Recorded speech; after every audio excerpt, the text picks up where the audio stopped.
me, I'm Eleonora.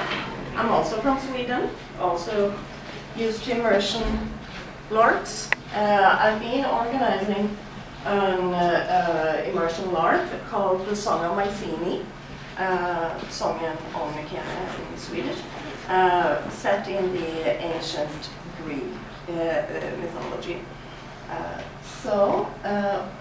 What I especially got into when I was doing this was you are not doing an equality LARP.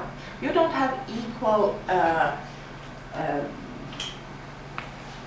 roles for women and men, and we're not interested in that. And that was a very, very interesting situation, because for me, when I'm doing a historical LARP, I want it to be historical, which means there is no such thing as equality, actually. But that does not mean that women cannot have powerful roles or characters. So that's what I'm going to talk about. So, women's role in history, they are actually not as passive as you might think. We have queens of power. Cleopatra, who does not know about Cleopatra? Pharaoh of Egypt.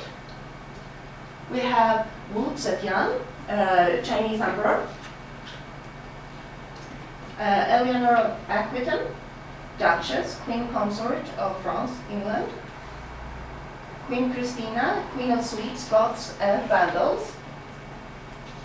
So those are some queens that has left a big imprint on history.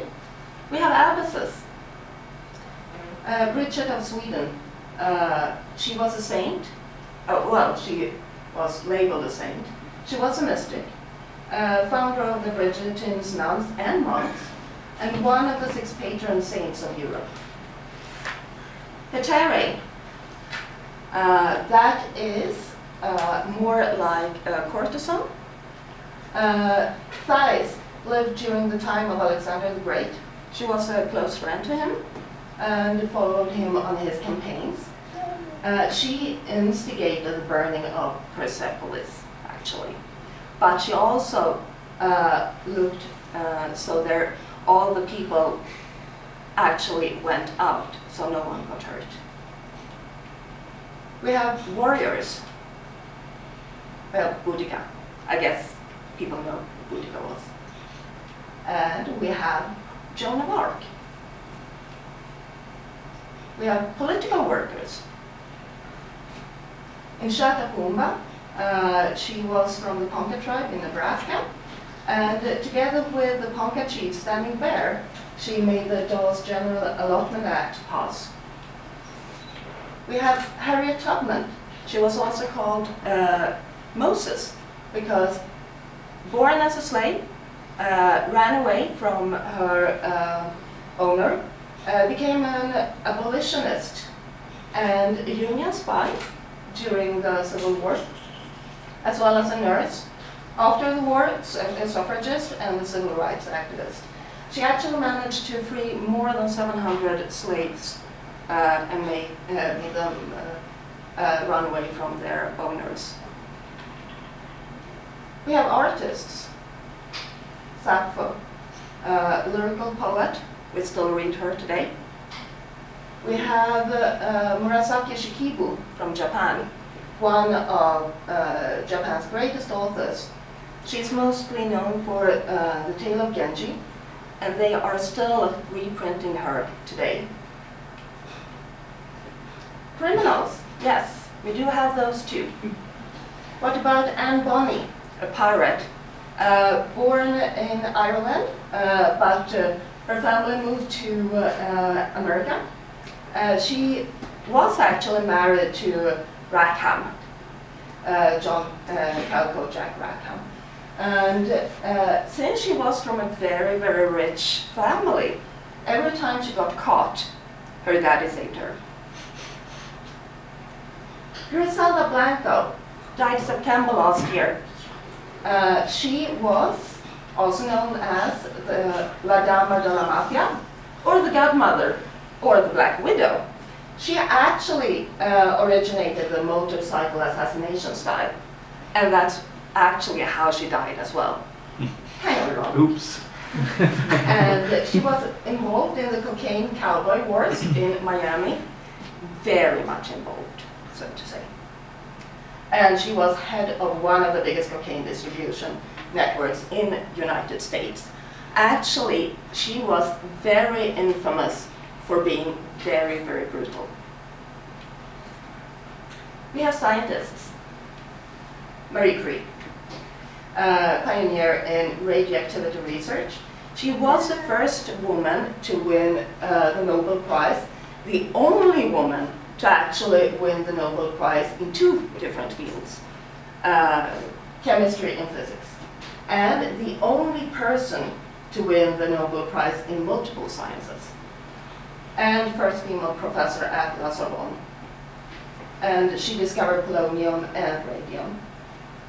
So, women are having lot of impact on history as well. So now we get to another chapter. How do we actually empower women in historical orbs? Well, we have the female rulers, we have priestesses, goddesses, oracles. You can be an owner of a business or of an inn. You can be an hetairai. You can be a matriarch. I call that owner of the key. Or a magician, or a doctor, midwife, or a criminal. And what we don't usually think about is that there's usually more than one hierarchy in the society. And I have a couple of examples.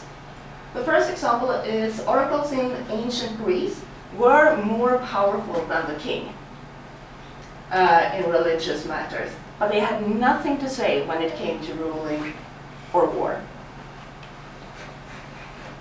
And here we can see the king stands before the oracle, and you can actually see that he is lower than she is. She's sitting, he's standing. And she doesn't look at him at all. So the priestesses of the oracle, they were slaves, but they still had a higher standing than the king. The other example, the matriarch. She rules her family, including her husband, and she has nothing to say in the village council, but before her husband goes there to give the vote, she tells him what to vote. And here we have a picture of the matriarch, and you can see the husband glaring over her shoulder. So, how do we overcome obstacles? How do we get these powerful characters and roles in LARP? Well, you gain strength, courage, and confidence by every experience in which you really stop to look fear in the face. You must do the thing you think you cannot do. So why do we think that women cannot have powerful characters in historical LARPs? Well, usually there's a notion that there weren't any powerful women in history because they just kept quiet and was in the kitchen with the children. Now we know that that's not really true. So now when we know that there are powerful women in history, how do we portray that in LARPs? Well, instead of a king, choose a queen to rule. The king died. She is the son's advisor, for example. Instead of a priest, choose to give the power to a priestess. If there is an important abbey outside the village, make it a nunnery rather than a monastery. Give a peasant woman a secret that could destroy the whole society. That's power. Give a reason to why the village council depends on the women, like, well, the men went to war. And why is there a tribe of furious women warriors outside our walls? Well, You slaughtered their sons and their husbands. They want revenge. So, okay, we have lots of powerful roles and characters for women. Where are the women? Why don't we get any women to play these fantastic characters? Well, there are, of course, a lot of different reasons for why women choose to not take on a powerful character. These ones were some that I